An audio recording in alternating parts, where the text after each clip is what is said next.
War Eagle and Roll Tide, everyone. This is Dan O'Sullivan with your Bucks Island area fishing report for this Iron Bowl Saturday, November the 29th. Hey, we check in with our crowd, our usual guys. We got Tom, Lee, Gentry, and Tracy. Got a Roll Tider and a couple of War Eagles, and then one of them orange folks there too. But they're going to fill us in with what we want to do if we're going to go fishing before the Iron Bowl. We'll be right back with what the guys have to say.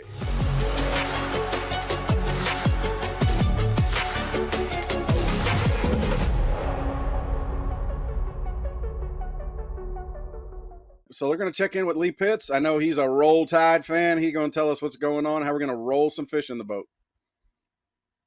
Well, I'm hoping that's what's going to happen. I'm a little scared about the afternoon, but the bass bite has still been pretty good. We'll start with Weiss first. The shallow bite is good. We had a tournament last weekend, 20 plus pounds won. So, and it was a small tournament, but it was good bags of fish. I think everybody caught fish. Just a shallow bite. Wood cover, getting out on the river, the laydowns, most of those you can see right now. The water's low, so you can see all the wood and the laydowns and some of those big stumps. And also getting more secondary points back in there on some of the docks if you get some sunshine.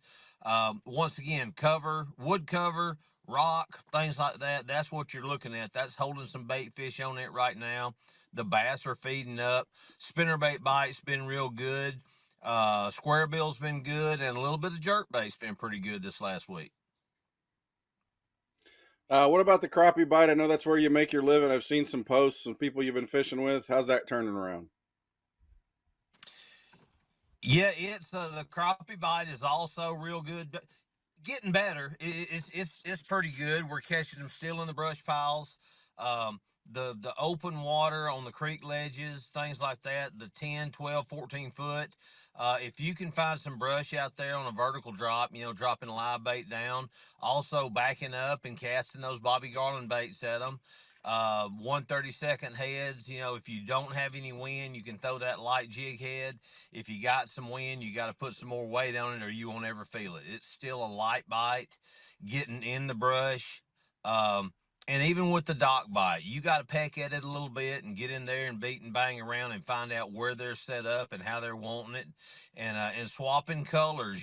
This whole week, the color has changed about every day. So I've been anywhere from black chartreuse, Cajun cricket, a little bit of brown and orange in it, something like that.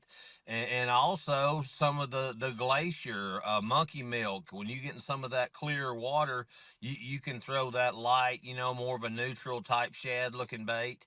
And the crappie are starting to really kind of come on. All right, brother. Well, we know that's the bite throughout this system here. Weiss, and Neely Henry, brother, we appreciate everything, and we'll talk to you again next week. And again, for you, brother, Roll Tide. Hey, folks, it's Iron Bowl weekend, and whether you're a War Eagle or a Roll Tider, we know you're going to be paying attention. A lot of you are going to hit the water before the big game this evening. We're going to check in with Tom Mott and see what you Guntersville fishermen are going to be facing. What's going on up there, Tom? And Dano, the bite it's strong in some areas and a little weaker. It's kind of strange to be honest with you, but it seems like the fish are really holding good on humps right now. And of course, A-rig bite it's probably been the coup de grace. I mean, it's really been hot lately. A lot of fish can be caught, but I found some things last week that were kind of interesting. And when I would get into areas where the fish would just kind of bang the lure and not really take it, I could just throw a single swim bait and catch some bigger, catch a better quality of fish, but they would really eat it. Where with the A-rig, they weren't. I don't know if that was due to the high pressure or what, but we're kind of faced with that right now. And as the water cools down, it's really going to get better, if there's such a thing, but it's really putting those fish in certain positions on those grass humps and grassy points and stuff like that in about 8 to 10 foot of water. And it's been a really good bite. You can catch a ton of fish and catch some good ones along with it too. So, it's just time to get out there. What about the crappie? Yeah, crappie bite. What about the absolutely. crappie? What about the striper? What are you seeing? Man, seeing a good bit of afternoon schooling activity, between the stripe, the smaller bass. I've even seen some larger bass out there, late in the afternoon, really getting it. The stripe bite, of course, over those creeks, those smaller creek channels that run through the flats and stuff like that, you can really just find a group of those and with a spoon, tear them up. The crappie bite, if you notice around the causeways, you're seeing a lot of cars. So, guys, that tells you one thing: they're coming. So, this will be a great weekend to really get out there and, loosen your pants up and catch you some crappie or some bass for sure. I'm sure everybody's going to be a little bit stuffed after that Thanksgiving turkey. They're going to need a little bit of extra room. Wear the sweatpants, right? Yeah, for sure. Well, brother, as always, we appreciate everything. We'll talk to you again next week. Hey, we got Tracy Robinson joining us. He is a War Eagle fan, and I know which way he's going to be pulling tonight. But Tracy spends an awful lot of time in touch with that water, so let's see what's going on Logan Martin and Lay Lake, Tracy. Yeah, this week on Logan, Dano, and by the way, War Eagle again. But on Logan this week, it's been all about change this week. Going from the 80s back down around 30 degrees, it kind of turned those fish around a little bit. It didn't just stop the bite, but you could tell that this week was kind of the starting point of going more into a winter type pattern. I'll speak about the bass first. Those bass that we've been talking about for the past few weeks out there, that's schooling around a little bit, and they were crawling up on the bank with those 80-degree days. Those fish slowed down a little bit. They're not as aggressive with the big temperature changes that we saw on Thursday, but at the same time, they're still there. So the bite's still, doable. Spinner baits, the shallow crank baits like we were talking about, you can still catch them. Not as much of the topwater activity it seemed like this week with the big changes, but there's still fish to be caught there doing those things. It's just not the big numbers that we were seeing.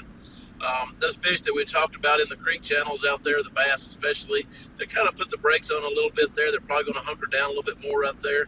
Some of the windier days that we saw on Wednesday and Thursday, you can catch them on the jerk baits out there. They're still there, but just a little bit different techniques right now with that.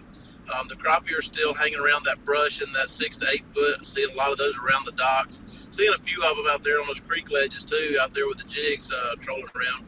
We had some pretty heavy winds this week, so you had to go a little bit heavier jig out there for the crappie on those creek channels, but still catchable too. So still fishable. Still, it's not terrible, Dano, but it slowed down a bit. All right, Lay Lake, what's going on there? Lay Lake, a little bit different story just because we're switching a little bit from spotted bass to largemouth when I talk about Lay. Able to target the largemouth a little bit more at Lay.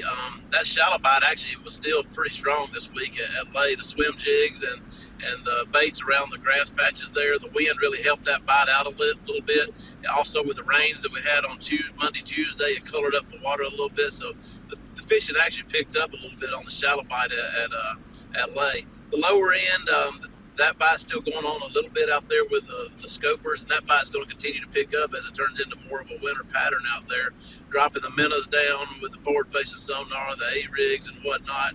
But this week, like I said, it was windy a lot, so that bite kind of got hit a little bit hard, but that's going to be, going forward over the next few days, probably the stronger pattern. Didn't see a lot of crappie boats out there this week, probably with some of the cold weather and whatnot, but that bite has been pretty good in the timber like we've talked about over the past few weeks. I'm still seeing some fish, crappie stacked up in that timber. Vertical fishing seems to be the easiest way to attack those with some live baits, dropping them straight down. Brother, we appreciate everything, and good luck to you this weekend. Hey, we know right down there at Lake Martin and around Jordan Lake, we got a bunch of War Eagle fans, including one standing right here going to tell us what's going on Lake Martin and on Jordan Lake. Gentry, what's going on? Hey, Dano, we'll start at Jordan this time. Just, we had some rain move through, so that never hurts anything, especially on the Coosa River. Because believe it or not, before, man, some people I talked to, it kind of got stagnant. Still a topwater bite here and there, catch a fish here, there on a chatterbait and a jig, the stuff we've been talking about for the last few weeks, but it just, it was, you pull up on a spot, you catch one, and that's it. You have to go to another spot, you may catch one or two. Just hard to find them grouped up on your trash piles or your long points. Now, granted, you could catch them in a spot if you found them around bait, But if that's not your thing, if, just, what I prefer, docks and grass, it was just one here, one there, no pattern, hard to pattern them. But that rain's going to help. It's going to get the water moving a little bit. Hopefully, it will stain it up just a hair, and that's always good this time of year. Anytime, if you can get a stained water and a breeze by this weekend, a spinner bait, chatterbait, stuff like that, that bite's going to pick up a good bit. All right. Well, that covers Jordan Lake. What are you hearing out of Martin? Even more stagnant than Jordan, and that's why I rather start at Jordan this time, because it's just trying to catch a fish over 2 pounds has been really difficult. Even going back to just your shaky head or just a Texas rig Cinco or something that you can usually get a good bite with, or a Cinco, man, it was just 11-incher, 12-incher, tough. But the people that I talk to that have caught the better ones is still like burning a square, like a flat-sided square bill over some shallow rock. Just finding the bait and finding the fish up under them has been tough. If you can find them, you can catch some fish. They're just not big. But I don't know what's happened to the population of bait fish on Martin. Used to, it was, you couldn't hardly fish because there was so much bait. But if I'm going to Martin, man, I'm gonna beat the shallow banks with a square bill, a chatterbait, and I'm not scared this time of year to even start throwing a red one. I mean, this time. Really, you're starting to see that crawdad bite wanting to show up, and I know crappie are still probably out there on them brush piles and around the green lights, so they're hanging around the docks too. Gentry, as always, brother. Go ahead. Oh, I'm sorry. I was just going to say, the crappies, none of that's changed from the guys I've talked to. It's just, like I said, it's been pretty stagnant. They're catching some fish around it. But what I was going to tell you, when you start catching some of them smaller ones and their teeth are red and their throat's red, time to throw a red crankbait. I got you. Here you go. Brother, we appreciate everything, and we'll talk to you again next week. That'll wrap up our Bucks Island area fishing report for Saturday, November the 29th. Be safe tonight. Enjoy the ball game. Remember, on Tuesday, we're back in the office. We hope you guys had a wonderful Thanksgiving, and we hope your team won, just not bigger than mine.